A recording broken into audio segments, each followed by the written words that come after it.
Do you guys remember that kind of fiasco?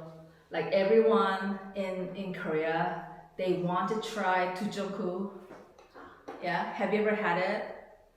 And at the time, that dessert was very popular.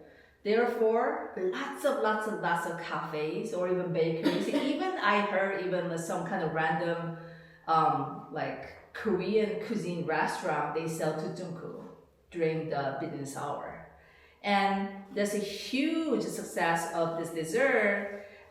Many different places they have sold this dessert, right? So you can say popularity of this dessert has blend to all over the country, and people wanna buy it. And I've even seen so many people line up outside of the cafe try to get the dessert. And I will say the popularity of this particular dessert has a blend to the entire country. Do you guys remember the last class we talked about the testimony? Do you remember the meaning of the testimony? And the example was Michael Jordan's like hard work, success is the blend of his work ethic. Yeah, we talked about it, meaning that this guy has worked ass off, try to be the best basketball player ever in the world, right? And we're talking about when you put that amount of energy and time and that kind of perspiration will just gonna come back to you as a fruitful result, yeah? Meaning that we as a nation, we let's say set up the right legislator, and also the government works hard, and we choose the right politician, and we just elected the best leaders in the country, then that will really just gonna really do a lot of good things to the country, okay? And I'm looking at the stock market this day, you know, like have you ever heard of the Costa or Kospi? Yeah, and many people are making money out of that right now, and that means our South Korean the economy is booming, and the South Korean economy is running well, and that is the blank of the fact that our government is working well, and also like the companies and the corporations, all the businesses, they're making a lot of money and they're doing really good job. And that stock market booming is the blend of our country's successful running. Right? You got that? Do you know the expression called gullible, naive? What does that mean? Naive, gullible is the opposite of being, let's say, I can't really use the word because that's gonna kind of give it away the answer. The kind of some kind of principle that you set up and then you just don't really buy it, meaning that you don't really believe or trust anything without any kind of solid concrete evidence.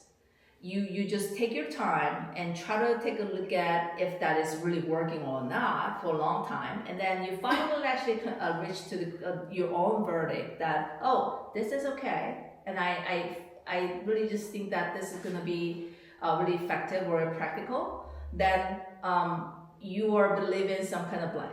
You don't really believe something easily, that means you're in a blank. Sometimes that's gonna really slow you down because you don't believe in something really easily. And you always ask the question, you question about one thing so many times. Oh, does it work? And how much is it? How long will it take? And then, does it gonna work? I mean, is it feasible or doable? I mean, that's kind of annoying, but if you don't wanna get rid of, then that is gonna be the way that you need to go to. And this is gonna be the conjugated one. It's gonna be 10 letters. 10 letters. You know, every nation, we have our own national flag. And when you take a look at that flag, there are some kind of like shape or even the color which is kind of represent ethical kind of value or even the principle they actually just pursue. So one shape or even the signal or the sign blank the nationality.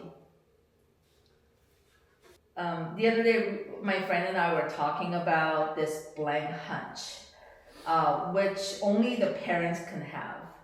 I read a news article that the son got lost in the middle of the mountain, and his parents actually called the police, and then they even actually just like flew the drones and just get the help from the police officers and lots of help. And all the people, they went to the mountain, try to locate this man, but who actually found the man? His father. So how come his father was able to really locate this lost man?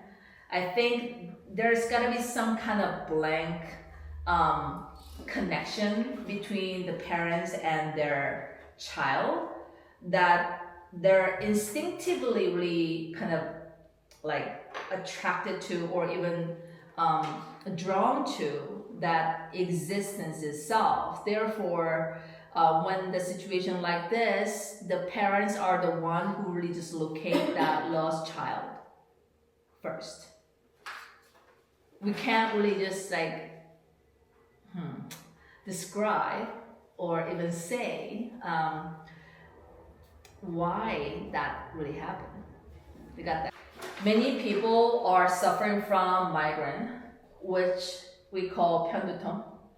And when you have the headache, severe headache, you want to take a medicine that blank your pain, and then you feel better. Yeah. You know, there are so many small towns and rural cities in Korea because when you look at the population of Seoul, like almost like 15 million people actually crammed in the small city. And the other cities in Gangwon-do, Jeollado, Gyeongsang-do, they are really concerned with the fact that so many young people, they kind of live for a better job, for a better cultural environment.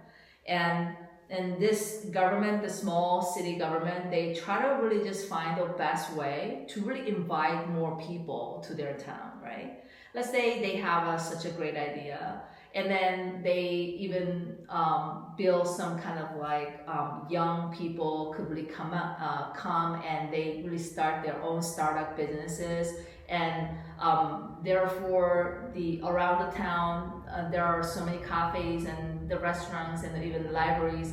So having more people will definitely just gonna blank the town, which used to be kind of dead town. Like, I mean, there's nobody lives there. And with a great idea, this town has been blanked by influx of the new people.